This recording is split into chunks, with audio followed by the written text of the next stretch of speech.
자, 우리 대표님 모셨으니까 또 그 밖에 IRP나 절세, 연금 이런 상품에 대해서 한번 이야기를 나눠보고 싶은데 38%, 와, 굉장히 큰 금액인데 38% 더 받는 연금 상품이 있다라고 얘기를 해주셨는데 네.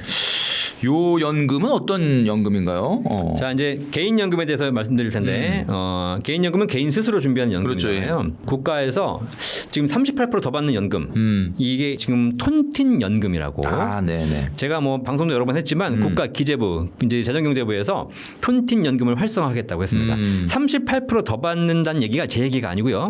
재정경제부에 발표한 보도 자료에 나오는 자료입니다. 네네. 우리 국민들이 노후 준비가 좀 부족하니까 개인 연금을 준비하는 사람들에게 연금 더 많이 받는 연금을 만들겠다. 그래서 톤틴 연금을 지금 현재 활성화하고 있고 실제 상품들이 나왔습니다. 네네. 나와 보니 38%가 아니고 더블 이상 더 받는 거의 50에서 100% 가까이 더 받는 연금들이 네네네. 나오고 있어요. 자, 그럼 이제 우리 시청자분들은 궁금하실 거예요. 아니, 기존 연금에 비해서 거의 2배 가까이 더 받는 연금이 나와? 도대체 이게 무슨 연금이지? 어떻게 가능하지? 라고 하셨는데 일반적인 개인 연금 상품들은 내가 낸 돈에 수익을 붙여서 연금 받아요. 그렇죠. 그러니까 수익이 높으면 더 많이 받겠지만 수익이 낮거나 일반 금리 연동형인 경우에는 은행 금리만 적용받다 보니까 네네. 연금액이 그렇게 높지 않아요. 그런데 톤틴 연금은 구조가 약간 달라요. 수익을 내서 연금액을 드리는 것도 있지만 그것과 더불어서 뭐가 있냐면 가입자들 중에서 탈락한 사람들, 해지하거나 인출한 사람들, 중간에 나간 사람들 있잖아요. 네네네. 이런 사람들에게 페널티를 부여합니다.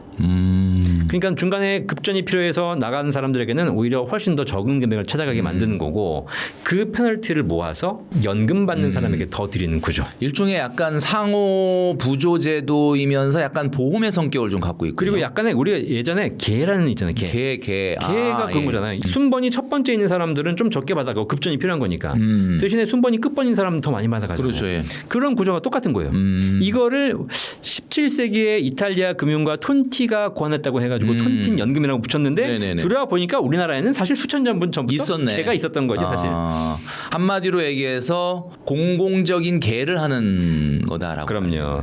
네, 그래서 그런 가입자 집단에서 해지한 사람들에게 좀 불리하지만 연금 받는 사람에게 더 얹어주는 구조의 톤틴 연금이 지금 나오고 있고 이걸 구조를 어떻게 짜느냐에 따라서 38%가 더 올라간 연금도 있지만 50%, 100% 실제로 구조를 제대로 완벽하게 짜면 거의 지금보다 따따블로 받을 수 있는 연금도 만들 수 있습니다. 그러니까 똑같이 가입을 하고 내가 조금 난 돈 당장 필요하지 않은데라고 뒤로 연기하면 연기할수록 수익률은 엄청나게 올라갈 수밖에 그럼요. 없는 네. 상품이다. 사실 세상이 톤틴 구조예요. 세상이 알고 보니까 누군가는 손실을 이렇게 주식시장도 마찬가지잖아. 그렇죠. 누군가가 잃으면 누군가가 버는 거지. 맞아요. 누군가가 조급한 사람의 돈이 인내심 있는 사람의 계좌로 옮겨지는 과정이 주식이다. 이렇게 워렌 버핏이 얘기했는데 네. 지금 대표님 말씀 들으니까 세상 자체가 톤틴 연금이네요. 네. 맞습니다.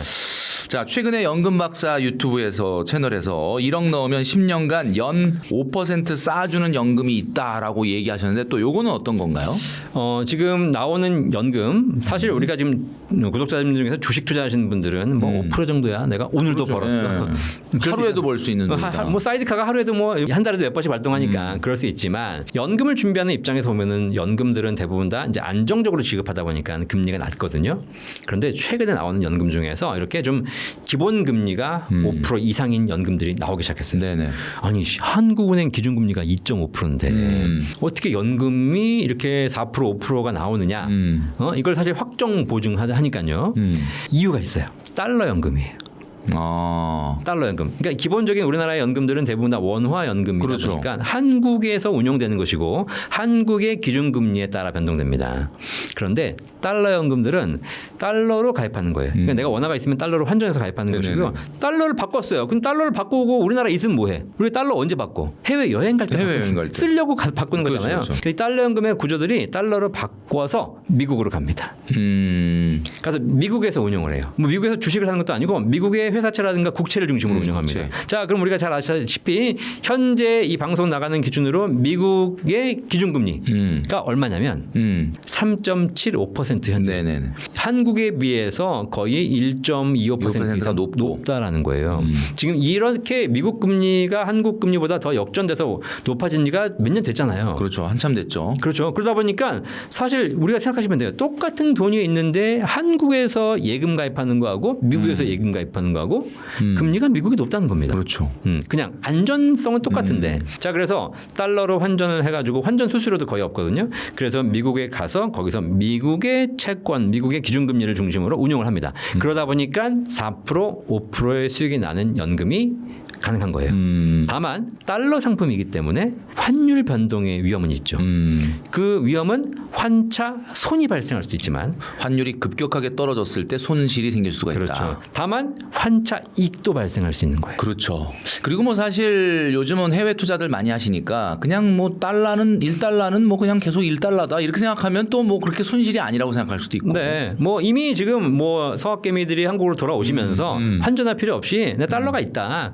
더 이상 주식은 이제 그만하고 싶다. 그런 사람들이 이렇게 달러를 가지고 그대로 달러 연금을 가입하시게 되면 오히려 연금도 받을 수 있으면서 조금 더 안정적인 수익을 보증할 수 있는 연금이 있으니까 네네네. 혹시라도 목돈이 있거나 혹은 달러 자산이 일부가 있거나 이러신 분들은 달러 연금을 생각해 보시면 그대로 미국에서 안정적으로 운영할 수 있는 상품들이 나오고 있습니다. 그러네요.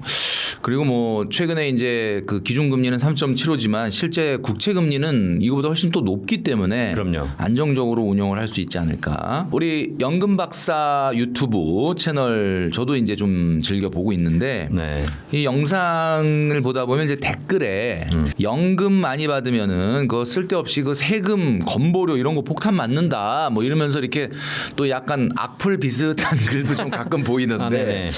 뭐 우리가 언뜻 들었을 때 맞아 그 연금 그렇게 많이 받아가지고 나중에 세금 많이 내는 거 아니야 건보료 폭탄 맞는 거 아니야 이런 생각을 하시는 분들이 있으실 수 있을 것 같은데 국민연금, 퇴직연금 그리고 개인연금 이 3종을 다 받아도 세금 걱정 안 할 수 있는 방법이 있다고 하셨는데 어떤 네. 걸까요? 자, 연금 많이 받으면 세금 건보료 폭탄.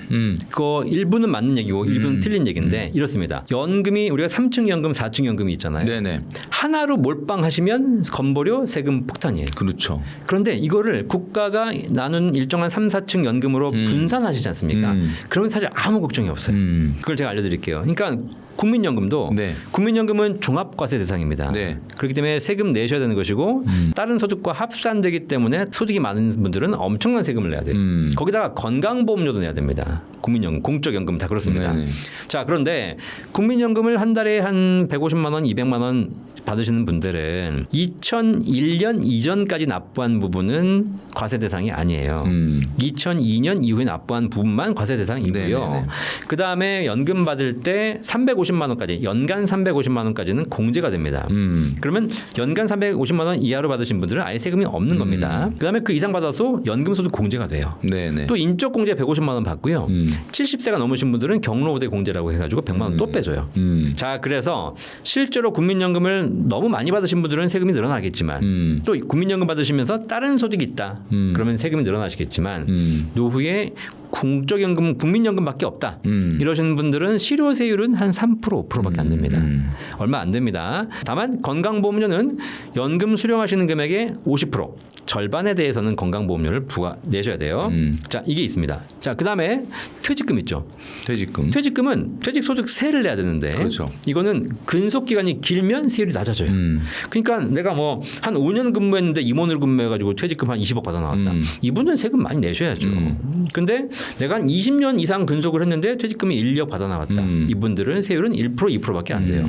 그나마 이 퇴직금도 IRP로 넣어서 연금으로 나눠 받으시면 그 세금도 또 깎아줘요. 그래서 사실 연금으로 받으시면 일시불로 받으면 세금 걱정을 좀 하셔야 되겠지만 연금으로 받으면 세금 걱정이 줄어든다. 그다음에 연금저축 IRP 개인연금 있잖아요. 네네. 얘네들은 연간 1,500만 원 이내에서 받으면 3.3에서 5.5% 분리과세로 종료됩니다. 네네. 그죠? 근데 문제가 뭐냐면 최근에 주식이 좋아가지고 연금 계좌에서 ETF 투자를 잘하셔가지고 금액이 많이 늘어. 금액이 뭐 5억, 뭐 3억 이렇게 쌓이신 분들이 계십니다. 근데 이분들이 좀 고민스러워요. 왜냐하면 내가 쌓인 금액은 막 몇 억씩 넘어가고 있는데 뺄 수 있는 금액은 연간 1,500밖에 안 되거든요. 그래서 이런 분들은 조금 더 일찍 뺄 수 있도록 고민을 좀 해보실 필요가 있으니까 이런 분만 고민하시고요. 적절한 금액이 뭐 한 1, 2억 있으신 분들은 1,500만 원 이내로만 빼시면 분리과세 종료되니까 걱정하실 필요 없습니다. 그리고 연금 계좌는 지금 현재 건강보험료는 부과하고 있지 않습니다. 뭐 부과한다는 얘기가 있는데 아마 일정한 한도 내에서 받으시면은 건강보험료 걱정은 크게 안 하셔도 될 거다. 그다음에 이제 개인연금 중에서 톤틴연금 같은 비과세 연금보험이 있어요. 네네. 요것도 가입할 수 있는 한도가 있거든요. 네네. 한도 내에서 가입하시면 비과세, 세금이 없고 그리고 세금이 없기 때문에 당연히 종합과세 이런 거 상관없고 네네. 그리고 건강보험료도 면제되기 때문에 국민연금, 퇴직연금, 개인연금을 일정한 한도 내에서 가입을 해서 그 한도 내에서 받으신다면 사실 많이 내야 5.5 아니면 없고 주택연금은 아예 세금이 없고 담보대출이니까 그래서 실제로 크게 걱정하시지 않아도 되고요. 그러기 위해서 3층 연금 포트폴리오를 잘 고르게 짜실 필요가 있죠. 네, 잘 분산을 하는 것이 좀 포인트다라는 말씀해 주셨습니다. 좀 전에 말씀해 주셨던 것처럼 연금저축이나 IRP에서 국내 주식형 ETF에 투자하면은 이제 세금을 뭐 배당금 같은 경우는 좀 내게 되는데 요거 좀 어떻게 하는 방법이 조금 세금을 좀 절세할 수 있는 방법일까요? 뭐 대표님도 아시겠지만 이거는 사실 제가 보기에는 문제인 것 같거든요. 국내 주식형 ETF를 네. 연금 계좌에서 살 수 있어요. 근데 주식형 펀드도 마찬가지. 그렇죠. 연금 계좌에서 개별 주식은 투자는 못 합니다.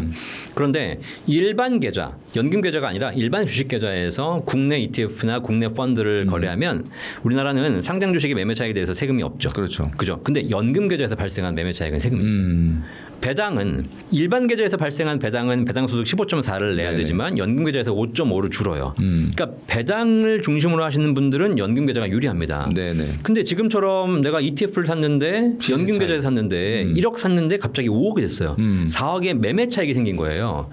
이거 일반 계좌에서 샀으면 세금 없어요. 그러니까. 근데 연금 계좌에서 하게 되면 연금 탈 때 5.5%를 내야 됩니다. 더군다나 이렇게 수익이 많이 나신 분들은 이제 1,500만 원 넘게 이내로 빼가지고는 답이 없으니까 무슨 수십 년 걸리니까. 그 4억이면 1,500만 원. 30년 걸려, 30년. 그러니까. 네, 뭐 7억 되신 분들 100년 걸리시는 분 봤어요. 그런 경우에는 어떻게 하냐면 일시불로 빼셔야 돼 그냥. 어쩔 수 일시불로 없어요. 빼면 16.5% 기타 소득세 가세됩니다. 그러면 일반 계좌에서는 세금이 없었는데 연금 계좌에서 하니까 오히려 문제가 생기는 거거든요. 이 문제 개선이 필요해요, 사실. 네, 이거 조금 개선이 필요할 것 같아요. 네, 근데 그럼 개선하기 위해서 뭘 개선해야 되냐? 저는 뭐 정확하게 그냥 다 떠나서 공정성의 입장에서 생각해 보자면 연금 계좌에서 투자 주식 국내 주식을 사게 되면 세금이 발생하니까 연금 계좌에서 국내 주식 투자하시는 분들에 대해서 세금을 면제해 주자라고 우리가 바꿔야 된다고 생각하시지만 이 문제는 사실 이 문제가 연금 계좌 문제가 아니에요. 국내 주식 매매 차익에 세금이 없는 게 문제예요.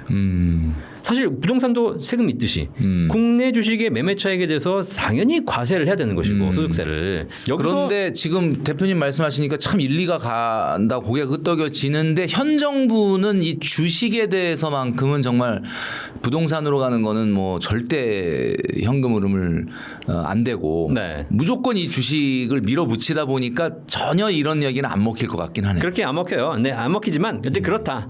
그 연금 계좌에서 그러면 국내 주식 투자한 것에 대해서 면세를 해달라? 이거는 어려워요. 왜냐하면 연금 계좌에 있는 돈이 어떤 수익인지를 알 수가 없어요. 되게 복잡하거든요. 그죠. 그래서 퉁쳐서 그냥 연금 계좌에서 연금 받는 것은 5.5% 내라 이렇게 네. 하는 건데 이 사람이 어느 시점에 어떤 매매 차익이 있는지 이걸 다 구분하기가 쉽지 않은 거죠, 현실적으로. 하여튼 그렇습니다. 그래서 저는 그래서 연금 계좌를 하시는 분들은 현재 현행 법령상 연금 계좌에서 국내 주식을 과다하게 하시는 것은 사실 제가 보기에는 그렇게 바람직하지 않다. 그럴 것 같네요. 자, 퇴직연금 IRP 개인 계좌 이거 많이들 하고 계시는데 여기서 평생 3.3% 세금만 내는 그런 꿀팁이 있다고 말씀하셨는데 어떤 걸까요? IRP 계좌에서 연금으로 받으시게 되면 네네. 뭐 퇴직금을 받으시든 개인 불입금을 받으시든 세금이 3.3에서 5.5입니다. 자 이렇게 얘기하면 그럼 뭐 3.3은 뭐고 5.5는 뭐야? 뭐 일반인들은 좀 어려우시잖아요. 네네. 근데 어떻게 되냐 규정상 일찍 젊은 나이에 받을수록 5.5 세금이 높고요. 늦춰서 늦은 나이에 받을수록 세금이 줄어요. 69세까지는 5.5, 70세부터 79세까지는 4.4, 80세 이상부터는 3.3 내게 됩니다. 그러니까 길게 나눠 받으시는 게 세율면 유리하죠. 그런데 IRP 계좌를 은행, 증권사가 아니라 생명보험사에서 개설하신 분들, 이분들은 종신연금형으로 받을 수 있습니다. 아, 종신연금형이라는 거를 선택을 예. 하실. 종신연금형은 내가 뭐 10년간 받겠다, 뭐가 필요할 때 빼겠다 이게 아니라 그냥 정해진 금액을 돌아가신 그날까지 받는 겁니다. 그렇죠. 그리고 일찍 돌아가시면 남은 금액은 그냥 물려주고 가는 거죠. 이제 종신연금형으로 선택하게 되면 일단 해지가 불가능해요. 자, 그래서 국가는 종신연금형으로 받으면 어쨌든 좀 안정적으로 평생 받을 수 있잖아요. 네네. 그래서 종신연금형으로 받으시는 분들에게 세제 우대 혜택을 드리고 있어요. 그래서 종신연금형으로 받으시는 분들은 받는 나이 불문 무조건 3.3. 그래서 5.5, 4.4, 3.3이 아니라 종신연금형을 하게 되면 그냥 3.3. 종신연금형으로 선택한 분들한테만 종신토록 3.3만 뗀다. 그렇죠. 근데 만약에 너무 빨리 돌아가셨다. 네. 그렇게 되면은 좀 불리한 거 아닌가요? 물론 그럴 수 있습니다. 그러니까 이게 빨리 돌아가셨다고 불리한 건 없어요. 왜냐하면 남은 금액은 물려주고 가니까 상관없어요. 저희 계좌를 승계하면 되는 거니까. 근데 이제 종신연금형으로 하시게 되면 어떤 특징이 있냐면 금액이 좀 줄죠. 스프레드가 되기 때문에 한 번 받는 금액이 낮아져요. 오래 받아야 되기 때문에. 그래서 당장 돈이 필요 없고 조금씩만 받으셔도 되는 분들인데 절세가 네네. 필요하다 이러신 분들은 종신연금형 하시면 되고 내가 좀 젊을 때 한 푼이라도 더 땡겨 써야지. 이런 분들은 종신연금형보다는 그냥 확정 기간으로 받는 게 좋으시죠. 네네네. 그건 선택 사항이다라고 보시면 될 것 같고요. 월 100만 원씩 IRP 등 이 연금 계좌에 넣고 싶은 분들, 한 100만 원 정도를 이렇게 따박따박 연금으로 넣겠다라고 하는 분들, 자, 연금 포트폴리오를 좀 짜주신다고 하면 대표님이 어떻게 하는 게 좋을까요? 네. 연금 포트폴리오를 짬에 있어서 가장 많이 보시는 게 수익률이 높은 연금과 낮은 연금 네네네. 뭐 이렇게 분산하거나 높은 연금 중심으로 찾거나 이런 게 있어요. 근데 제 관점에서는 수익은 변동되기 때문에 사실 알 수 없는 거잖아요. 그렇다면 수익도 중요하지만 우선적으로 우리가 포트폴리오를 짤 때는 절세 관점을 봐야 됩니다. 국가에서 세금 할인해 주는 것은 그거는 디폴트 값 확정적인 거니까. 자, 그래서 일단 직장인들이라면 세액공제 받은 연금저축 IRP에 연간 600만 원, 연간 900만 원까지 넣으면 되잖아요. 그죠? 그래서 그 한도 내에서 준비를 할 수 있고요. 그다음에 또 뭐가 있냐면 톤틴 연금 같은 상품은 연금액의 수익이 보증돼 있어요. 네네. 그리고 비과세가 돼요. 그러면 내가 지금 세금 환급받는 게 필요하다. 그러면 세액공제 받는 연금저축이나 IRP를 우선적으로 하는 것이고 네네. 나중에 연금 탈 때 세금 없이 받고 싶다. 그럼 비과세 톤틴 연금이 좋거든요. 저 같으면 100만 원 있으면 50만 원은 연금 펀드, 50만 원은 톤틴 연금 이렇게 하겠어요. 실제 그렇게 하고 있으니까. 그렇게 하신다면 세액공제와 비과세를 같이 누릴 수도 있고 연금 펀드에서 수익이 날 수도 있지만 톤틴 연금에서 안정적인 연금을 확보할 수 있는 것이죠. 그 두 가지를 이렇게 반반 나누신다면 노후 준비에 굉장히 큰 도움이 되실 거라고 생각합니다. 우리 이영주 대표님이 이제 연금 박사신데 제가 봤을 때는 지금 채널이 연금 박사지 않습니까? 네. 이제 나중에 연금 받으시면 연금 부자로 이름을 채널을 바꾸셔야 되지 않을까라는 생각이 듭니다. 평생 월 500만 원, 그러니까 월급 받듯이 500만 원 누구나 다 만들 수 있다라고 이야기를 해주셨는데 이것도 구체적인 방법을 조금 제시해 준다면 어떤 게 있을까요? 평생 월급 500만 원. 그러니까 65세, 70세부터 500만 원씩 평생 받는 방법이 가능하다라고 얘기하면 네네. 대뜸 댓글이 달려요. 너나 가능하지. 지금도 500만 원 못 나는 안 받는데. 된다. 500만 원 벌기도 힘든데 500만 원 연금을 어떻게 준비하니?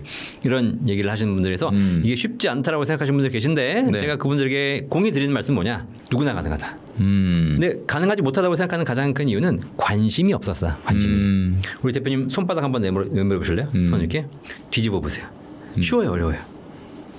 뭐 쉽죠? 예, 요거보다 쉬워요. 요거보다 쉬워요. 자, 어떻게 가능한지 알려드릴게요. 연금은 포트폴리오 짜시는 거예요. 첫 번째 국민연금으로 150만 원 만드세요. 한 300만 원 이상 되는 급여로 한 25년 이상 근무하면 되지 않습니까? 그러니까요. 300만 원이면 많은 급여가 아니에요. 그러니까. 25년은 일하셔야죠. 그렇죠. 25년 일하는. 아니, 그러니까 내가 한량으로 놀면서 아무것도 안 하고 살았어. 이런 사람들은 어차피 뭐 한량이면 그냥 뭐 집에서 돈이 있는 거니까 그러시지만 직장 생활 20-30년 정도 하시면서 평균 정도의 소득이 있으셨던 분들은 사실 누구나 다 국민연금 150만 원 가능해요. 그렇죠. 근데 최근에 은퇴하신 분 중에서 좀 고액 연봉자들 직장 생활 꾸준하게 30년 이상 해오시면서 대기업에서 연봉 뭐 한 5천만 원 1억 받으셨던 분들은 다 200 넘어요. 다 200. 자, 그런데 어쨌든 그렇게까지 아주 좋은 케이스가 아니라 하더라도 그냥 일반적인 직장에서 직장 생활 꾸준하게 국민연금 보신 분들이 150만 원 확보가 됩니다. 네네. 150만 원 확보됐어요. 네. 맞벌이 했어. 맞벌이 그럼 곱하기 300만 원. 그게 300에 벌써. 자, 근데 맞벌이 안 했다고 쳐. 나만 이제 150만 원이에요. 150만 원. 자, 그다음 두 번째. 직장 생활 20-30년을 꾸준하게 해서 국민연금을 150만 원 쌓은 사람들은 자연적으로 뭐가 생기냐면 퇴직금이 생겨요. 그렇죠. 예, 퇴직금 중간에 내가 뭐 정산 받겠다 이러면 모르겠지만 그런 거 말고 그냥 꾸준하게 퇴직금을 쌓아 놓으신 분들이 적게는 1억, 많게는 2억이 쌓입니다. 거기다가 무슨 요즘 퇴직금 유로금까지 하게 되면 더 많이 받아 나오시는데 그렇죠. 그냥 보수적으로 2억 잡아도 퇴직금 1억당 월 50만 원 평생 연금 받을 수 있어요. 1억당 50만 원. 50만 원. 그게 그냥 산술적으로 나옵니다. 그냥. 자, 그럼 2억이면 얼마예요? 2억이면 100만 원. 자, 그러면 250 됐네. 네, 직장 생활을 꾸준하게 하고 아무것도 안 했어. 내가 무슨 뭐 개인적으로 저축을 한 것도 아니고 노후 준비를 한 것도 아니야. 국민연금과 퇴직연금만으로 얼마 돼요? 250만 원. 250. 맞벌이 했어. 500 되는 거네. 끝. 끝. 맞벌이 안 왔다고 칩시다. 그냥 아주 그냥 보수적으로. 그냥 지금도 마찬가지 직장도 아주 좋은 대기업 뭐 삼성전자, SK 하이닉스 아니고 그냥 중소기업 얘기하고 있는 거예요, 사실. 그러니까 아주 보수적으로 250. 자, 그다음에 이제 국민연금, 퇴직연금만으로 그거 혹시 아세요? 미국이라는 나라가 공적연금과 퇴직연금으로 노후의 소득 대체율이 얼마인지 아세요? 한 70% 정도 되지 70, 않습니까? 80%가 미국밖에요.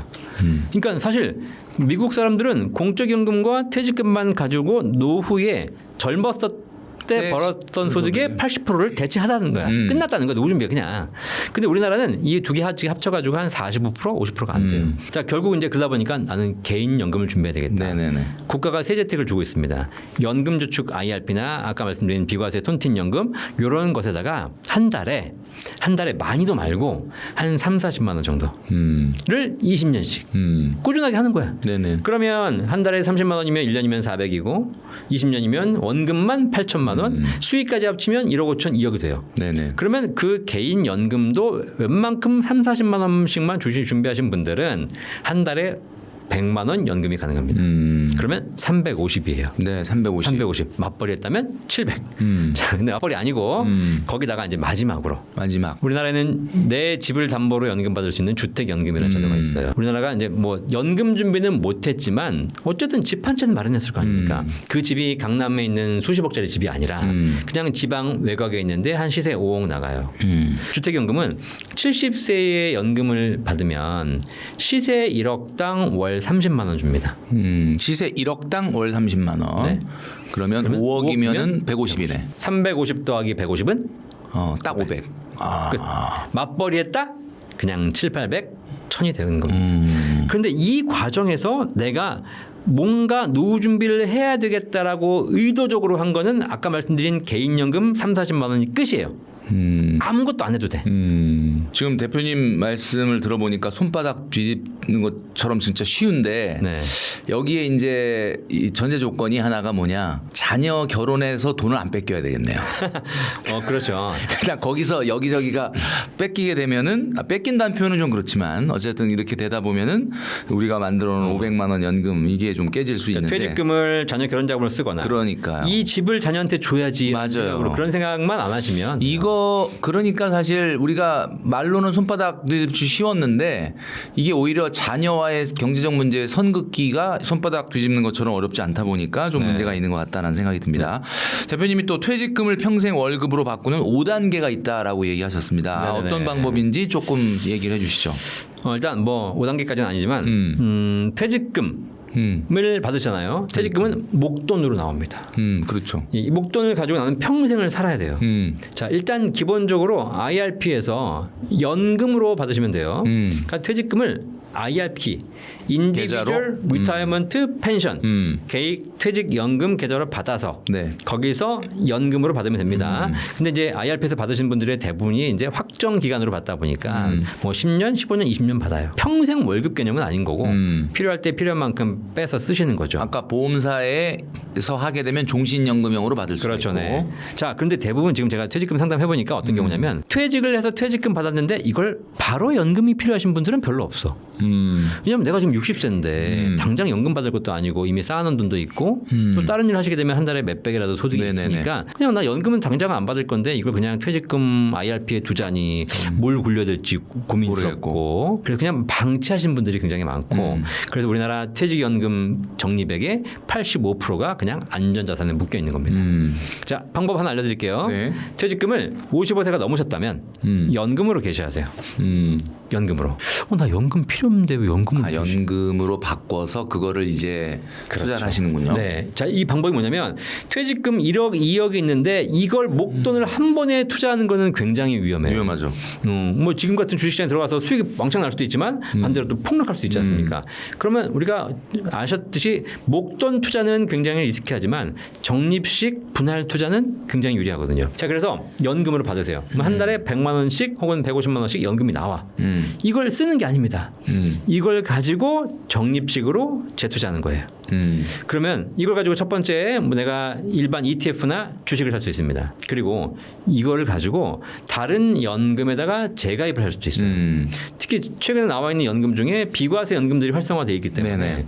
퇴직연금 IRP에서 운용해서 수익이 나면 어쨌든 세금을 내셔야 돼요. 근데 비과세 연금에서 수익이 나면 세금이 없어요. 이런 부분 장점이 있기 때문에 이렇게 여러 가지 좀 루트들이 있다. 그래서 무조건 목돈 들고 고민하지 마시고 이걸 연금으로 개시해서 분할로 재투자하는 방법 고민해 보신다면 우리 퇴직연금 운영할 때 훨씬 더 도움이 되실 거다. 네. 부모님 세대가 노후 준비가 부족한 이유는 이제 자식들한테 우리가 좀 전에도 말씀드렸지만은 많은 지원을 또 투자를 한다라는 지적이 있는데 네. 자녀들에게 이렇게 경제적 지원을 아예 안 할 수는 없을 텐데 대표님이 생각하시기에 자녀들에게 뭐 교육적 지원이라든지 또 생활 지원이라든지 또 결혼 지원이라든지 이게 어느 정도 선으로 하는 것이 좀 적당할까 이거 생각. 공자 앞에서 문자 쓰는 것 같은데. 아니 우리 뭐 대표님 개인마다 좀 생각이 다 다르실 수도 있고 그러니까. 네. 사실 그런 게 있습니다. 자녀에게 그게 있잖아요. 물고기를 잡아주지 말고 아 예. 물고기 잡는 법을 알려줘. 맞아요. 라는 우리 그 탈무드의 격언이 있듯이 저도 자식 키우는 입장에서 진짜 자식한테 뭐 다 해주고 싶은 생각이 들고 뭐 해달라면 다 해주고 이러다 보니까 맞아요. 뭐 학원도 지금 뭐 고등학교 때 애가 공부하겠다는데 그러면 집 앞에서 보내겠어요. 대시동 보내야지. 근데 대부분 공부하겠다는데 보내는 게 아니라 하지도 않는 거를 보내서 하게 하려고 하니까 문제가 같은. 그런 부분도 있죠. 네. 그런 분이 우리가 있어요. 근데 잘 생각해 보실 게 뭐냐면 그런 돈들이 결국은 내 노후 자산이 감소하는 것에 영향을 미친다는 거예요. 그렇죠. 예. 그래서 나중에 결국은 내 노후 자산이 부족하면 자녀에게 손을 벌릴 수밖에 없는 상황이 발생한다는 겁니다. 그래서 조금 뭔가 현실적이면서 합리적인 방안을 찾자면 저는 그렇게 생각해요. 자녀에게 얼마를 쓸까 말 것인가를 고민하지 마시고 일단 내 노후 자금부터 챙겨 놓으시라. 아 먼저. 노후 자금과 자녀의 교육 자금이 서로 뭔가 대체제가 되다 보니까 얘 아니면 쟤 아니면 얘가 되는 거예요. 자, 그렇다면 결국은 노후 자금을 먼저 챙겨 놓으셔서 이거는 그냥 들어가는 겁니다. 왜냐하면 이걸 챙겨 놓는 것이 나중에 자녀에게 또 부담을 주지 않는 것이니까. 그렇죠. 그죠? 그리고 나서 여유가 있다면 자녀 교육 자금은 더 풍족히 챙겨주시면 되고 그리고 여유가 없다면 어쩔 수 없죠. 너는 돈이 이거밖에 없으니까 네가 스스로 알아서 공부해야 되는 거죠. 근데 지금 문제가 뭐냐면 우선순위에 있어서 노후 자금이 밀려 있다 보니까 자녀 교육 자금으로 가는 거거든요. 그래서 원래 우리가 급한 것과 중요한 것 중에서 사람들은 뭘 먼저 한다? 급한 거. 급한 걸 먼저 해야지. 네. 근데 원래는 뭐부터 해야 된다? 중요한 거. 중요한 것부터 챙겨야 되는 거니까 저는 연금 많이 챙기라는 얘기 안 해요. 아까 말씀드렸듯이 최소한으로 준비해야 될 기본적인 연금에 대해서는 절대 자녀 교육과 타협하면 안 된다. 아 진짜 마음에 딱 여러분들이 새기셔야 될 말씀을 해주신 것 같아요. 그러니까 뭐 많이 하라가 아니라 먼저 해라라는 우선순위에 대한 이야기를 해주신 것 같은데 진짜 이거는 정말 맞는 말씀을 해주신 거다라는 생각이 듭니다. 노후 준비를 하려고 딱 마음을 먹었는데 내 나이가 벌써 50대 중반이 넘었다. 그리고 이제 60대다. 아유 노후 준비 이거 뭐 난 늦은 거 아니냐. 이렇게 생각하시는 분들이 많습니다. 특히 진짜 50대 60대라 그러면 진짜 늦었다라고 생각을 하실 것 같기도 하고 어쩌면 40대 분들도 좀 늦은 거 아니야 이런 생각하시는데 40대 50대 분들에게 이렇게 늦었다고 생각하는 분들에게 대표님 좀 조언을 해주신다면 어떤 말씀 해주실 수 있을까요? 40, 50대가 늦은 거면 20, 30대는 빠른 건가요? 저는 20, 30대가 오면 돌려보냅니다. 네가 지금 노후 준비할 때가 아니다. 그렇죠. 네, 너는 지금 한 달에 30만 원 노후 준비할 돈 있으면 그걸로 너 공부에 학원 따져가지고 네 실력을 키워야지. 그리고 너 집 사고 결혼하고 할 게 얼마나 많은데 그걸 노후 준비하냐? 돌려보내요. 제가 20년 넘게 노후 상담 해보니까 경험치가 생긴 게 뭐냐? 젊은 친구들은 연금 준비 해봐야 결국 깨요. 깨서 뭐 내 집 마련하는데. 그렇죠. 내가 지금 집을 사야 되는데 대출도 안 나오고 해야 되는데 지금 연금 계좌에 내가 한 5천만 원 있어요. 그걸 내가 지금 연금 계좌 세금을 내고 안 내고 문제 아니라 그걸 땡겨 와서 빨리 이걸 해야 되는 겁니다. 그 대부분 깨달라는 거예요. 그래서 사실 저는 20, 30대는 그런 상황에서 부모님이 집 해줬다. 집 사주고 부모님이 직장도 알아봐주고 부모님이 다 해줄 수 있는 정도의 우리 부모님의 능력이 있으면 연금 준비해도 돼. 근데 그렇지 않고 내가 내 인생을 뭔가 만들어낸 상황에서는 20, 30대는 빠른 게 아니고요. 하면 안 된다. 하면 안 된다. 하면 안 된다. 그러면 그 다음엔 언제나 40대거든요. 이제 집도 좀 한 채 마련을 했고 내가 아이들도 좀 키우고 있으면서 본격적으로 좀 고민될 때 40대에 하는 것이 빠른 거예요. 빠른 거다. 빠른 거예요. 그럼 40대면 늦은 거 아니냐? 아니죠. 왜냐하면 연금을 우리가 은퇴를 60세, 55세로 보니까 빠른 거지. 실제로 지금 우리 사회의 현실적인 은퇴 시점은 65세 이후로 밀리고 있습니다. 사실 65세에 놀면 안 돼요. 그래서 70세부터 은퇴한다는 가정을 해야 그래도 노후 기간이 20년, 30년이에요. 그래서 일단 조금 은퇴 시점을 늦춘다는 가정하에서 그러면 40세면은 벌써 20, 30년의 준비 기간이 나오거든요. 그래서 지금 할 수 있는 게 엄청나게 많습니다. 50대, 60대 늦은 것이냐? 그렇지 않아요. 50대는 연금 준비는 좀 늦었을 수 있겠지만 지금 내가 그동안 모아온 돈이 있지 않습니까? 50대에 한 푼도 없다 그러면 어쩔 수 없지만 통장에 몇 천만 원 예금도 있고 주식도 좀 하고 있고 이런 게 있습니다. 그럼 5, 60대는 뭘 하면 되냐? 지금 갖고 있었던 목돈 자산을 연금으로 쉬프트 하시면 돼요. 이전하는 작업. 네네네. 그러면 바로 연금 받는 건 아니고 쉬프트해서 일정 기간 거치를 했다가 65세, 70세부터 돈이 필요한 시점에 연금을 개시하면 되거든요. 그러니까 40대는 조금 더 공격적으로 연금을 불리는 걸 고민해 보시고 5, 60대가 연금 이제 다가왔다 그러면 자산을 연금으로 이전하는 방법을 고민해 보신다면 충분히 대안들이 많이 있습니다. 저희 센터에 참고로 상담받으러 오시는 분의 연령대가 대부분 다 50, 60이에요. 60도 노후 준비하겠다고 이렇게 하시는 분들이 있다는 거 그만큼 실질적인 은퇴 시기가 많이 늦춰졌다. 그럼요. 이렇게 우리 봐야 되겠네요. 자, 오늘 연금 박사 이영주 대표님 모시고 여러 이야기를 나눠봤는데 좀 헷갈렸던 부분이라든지 조금 불확실했던 부분이 좀 명쾌해지는 그런 느낌을 받았습니다. 우리 부티풀 구독자분들에게 마지막으로 좀 한 말씀 좀 해주시죠. 요즘 뭐 투자들 많이 하시겠지만 저는 이렇게 들어요. 투자해서 지금 수익이 낮잖아요. 요거 빨리 수익 빼셔야 돼. 더 불릴 수 있겠지만 수익은 현실화해서 연금으로 바꿔두시는 게 좋아요. 수익을 그냥 갖고 있으면 언제 사라질지 모르는 뜬구름, 거품 같은 거거든요. 그래서 수익을 연금으로 바꾸시면 이게 이제 현실 확정이 된다. 그러면 따로 자산을 굴리시면서 또 추가적으로 수익이 날 수도 있고 손실이 날 수도 있겠지만 이런 거예요. 그래서 지금 이때쯤이 오히려 여러분들이 더 연금에 관심을 가져야 될 시점인 것 같고요. 연금도 좋은 솔루션이 많다. 특히 국가가 세제 혜택도 지원해주고 있다. 그러면 실제로 연금을 조금 더 준비할 수 있는 방법이 뭐냐 고민해 보시고 늦은 시점은 없습니다. 그리고 연금을 포트폴리오를 짜면 누구나 다 충분한 연금 만들 수 있거든요. 제가 이번에 책도 써서 뭐 50대들의 연금 공부 이런 책도 썼어요. 네네네. 이것도 한번 보시면서 혹은 잘 모르겠다. 그러면 상담 받으시면 됩니다. 네네네. 저희가 센터를 운영하고 있거든요.